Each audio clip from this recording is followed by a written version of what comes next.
Receita divulga novas regras para o imposto de renda em 2023.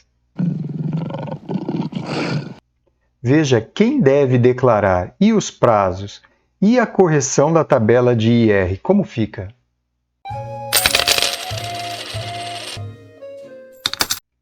Primeiro ponto, referente ao prazo.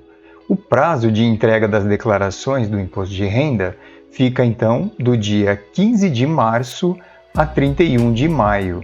Isso nos dá 2 meses e meio. Esse foi o período que a Receita entendeu que o sistema precisa para que fique pronto as declarações pré-preenchidas, que, segundo a Receita, facilitam a vida do contribuinte. E prazo maior não significa maior tranquilidade. É importantíssimo juntarmos a documentação, preencher a declaração e tirar da frente essa pendência. Quanto antes a entrega, mais rápido a finalização do processo. Então, quem deve declarar? Bem, antes eu já peço aqui, se você já vem acompanhando o canal e sabe o conteúdo que eu apresento, peço um like. E se você ainda não estiver inscrito, peço também, inscreva-se no canal. E a primeira regra, como de sempre, os rendimentos tributáveis superior à soma de R$ 28.559,70, isso no ano de 2022, que é o ano calendário, isso também representa R$ 2.380 em média por mês. Essa regra não muda, é a primeira. Para quem tem esse rendimento, deve declarar. E aqui eu apresento alguns exemplos de como é formado esse rendimento tributável. Então, é o nosso salário, as férias, comissões pro labore, aluguel recebido, aposentadoria da Previdência Social, pensões e a tão famosa tabela de imposto de renda. Como sabemos, desde 2015, ela não é reajustada. Até o final do vídeo, eu vou apresentar uma projeção e também a defasagem dessa tabela. Afinal, hoje sabemos que a isenção é R$ 1.903,98. E no ano passado, 33 milhões e meio de contribuintes entregaram a declaração. Esse ano, a projeção é 39 milhões de contribuintes. E esse número vem subindo ano após ano. E é claro, sem a correção da tabela, mais e mais trabalhadores com renda vêm entrando ou participando da tabela de imposto de renda.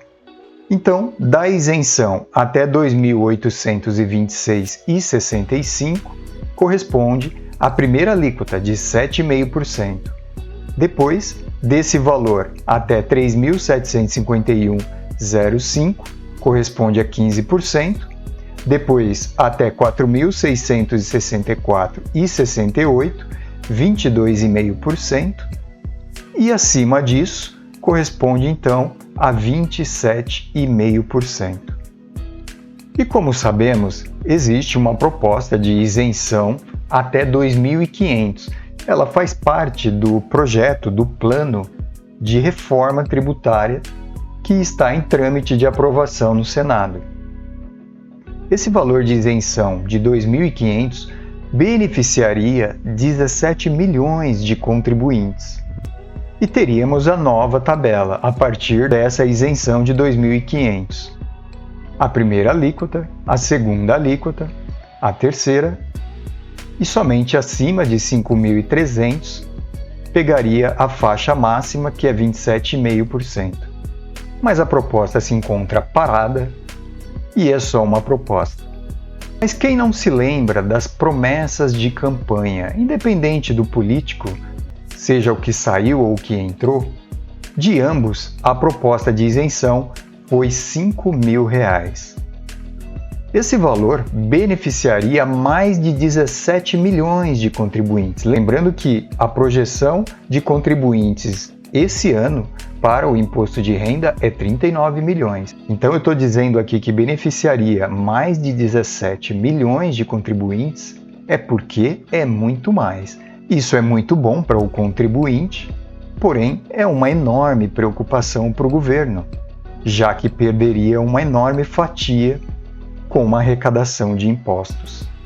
E com essa proposta de isenção, segue a tabela com as alíquotas de 7,5%, 15%, 22,5% e 27,5%, sendo que essa alíquota seria somente acima de R$ 10.600.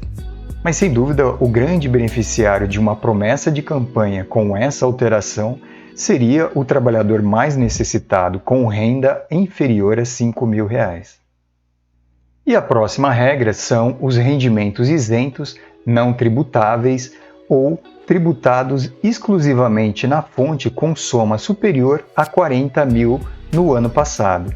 Tenho como exemplo as aplicações financeiras isentas, LCI, LCA, caderneta de poupança, rendimentos de fundos imobiliários, dividendos, inclusive os distribuídos por empresas MEI, PLR, FGTS, herança, doações, indenizações por rescisão de contrato de trabalho, pensão alimentícia e também seguro-desemprego. Mas lembrando que é uma soma superior a R$ 40 mil. A outra regra, o declarante ou qualquer dependente, quem obtiver em qualquer mês ganho de capital, ou seja, lucro, na alienação, transferência de propriedade, de bens ou direitos sujeito a uma incidência de impostos. Por exemplo, uma venda de veículo com ganho de capital, venda de um carro com um valor maior do que se foi pago na compra. Outra regra, quem teve isenção de impostos sobre o ganho de capital na venda de um imóvel residencial, seguido de aquisição de um outro imóvel residencial em até 180 dias. Como exemplo, eu considero o preço de compra do imóvel contados da celebração do contrato de venda. A nova compra deve ter ocorrido em 2022. E agora, essa regra, houve uma mudança importante. O declarante ou qualquer dependente que operou em bolsa de valores, mercadorias, de futuros e assemelhadas, ficam obrigados apenas quem, no ano calendário, em 2022, realizou somatório de vendas das suas ações, inclusive isentas, respeitando lá aquela regra de até 20 mil de vendas é isento, ou seja, se for somente superior a 40 mil em todo o período, em todo o ano, esse deve declarar. E também se houve operações sujeitas à incidência de impostos. Então, na bolsa, a compra e a venda, mesmo com prejuízo, de ações, opções, o índice, o dólar, ETFs, BDRs, fundos imobiliários, esses desde que tenha pago uma DARF. Ou seja, teve lucro, gerou a DARF, automaticamente tem que declarar imposto. E como eu disse no início, se vendeu as ações no ano e acima do valor de 40 mil reais, tem que declarar imposto de renda. A próxima regra, a posse ou propriedade de um bem ou direitos que a soma dos valores em 31/12/22 seja superior a 300 mil. Então, se tem um bem ou investimentos ou propriedades acima de 300 mil, automaticamente precisa declarar o IR. Eu tenho como exemplo imóveis, inclusive terreno, terra nua, veículos, embarcações, joias, dinheiros, criptoativos, investimentos. Você deve contabilizar todos os bens. E depois, aquele que na atividade rural obteve receita bruta em valor superior a R$ 142.798,50 ou que pretenda compensar no ano calendário de 22 ou posteriores prejuízos de anos calendários anteriores ou do próprio ano calendário de 2022. Por exemplo, um produtor rural que teve prejuízo de 40 mil em 22, decorrente de uma seca ou geada ou outro fenômeno, ele pode declarar este valor de prejuízo para obter uma redução do valor do imposto a ser pago, ou até conseguir uma isenção. E a última regra, passou a condição de residente no país, no Brasil, em qualquer mês de 22 e ainda se encontra ou se encontrava nessa condição em 31 de dezembro. Então, como exemplo, se entregou no ano anterior o comunicado de saída definitiva e você retornou ao Brasil, sendo agora seu domicílio fiscal em 31 de 12 de 22. Essas são as novidades. Agora, sem novidade, tá mesmo é a correção da tabela, que desde 2015 essa tabela não é atualizada. A faixa mínima, como eu disse, R$ 1.903,98.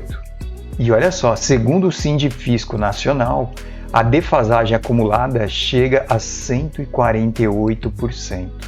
E olha só, uma continha rápida. Se eu pegar o valor atual da isenção, R$ 1.903,98, e somar 148%, isso vai me dar um valor de R$ 4.723,77. Ou seja, não é à toa que os políticos andam prometendo os R$ 5.000 de isenção. É muito próximo do que nada mais nada menos o governo nos deve essa correção. 4.723 é simplesmente o atrasado, a falta de correção de uma tabela que deveria ser corrigida, estar sendo corrigida anualmente. E isso resulta no seguinte: a diferença penaliza principalmente aqueles contribuintes de mais baixa renda, que estariam na faixa de isenção. A correção da tabela de IR busca um estado de maior justiça fiscal, evitando o aumento da regressividade, olha só, da nossa tributação, que é o indutor das desigualdades sociais. Pessoal, eu vou deixar o link para consulta direto na Receita, peço o like e, mais uma vez, se você não for inscrito, peço a sua inscrição. Mais uma vez, muito obrigado e até o próximo vídeo.